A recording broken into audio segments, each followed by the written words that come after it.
Welcome to the Salmon Runs YouTube. Enjoy the video. In this video, I will show you how to make a Moana costume. We'll start with the iconic skirt. First, you'll need about 2 yards of natural colored fabric, like linen or cotton, for the base.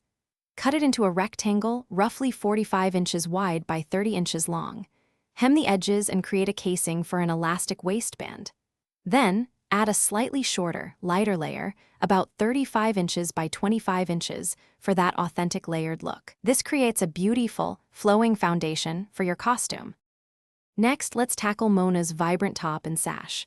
For the top, grab about 1 yard of red or orange fabric, ideally a knit for comfort. Cut 2 trapezoid shapes, roughly 15 inches wide at the bottom, 10 inches at the top, and 12 inches tall for the front and back. Sew the sides and add a casing for a tie. Then, for the sash, you'll need a ½ yard of red fabric, cut into a strip about 6 inches wide and 60 inches long. This adds a pop of color and defines the waist. Now for the beautiful natural details that bring Moana's look to life.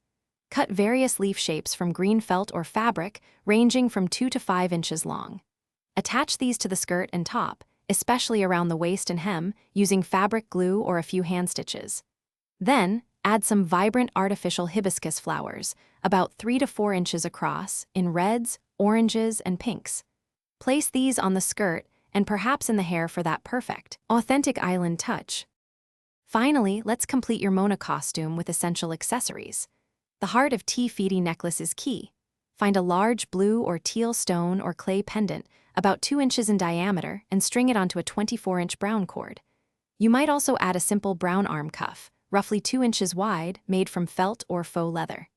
Style your hair with natural waves, perhaps adding another flower, and you'll be ready for any adventure, just like Moana. Thanks for watching. Consider subscribing if we helped you.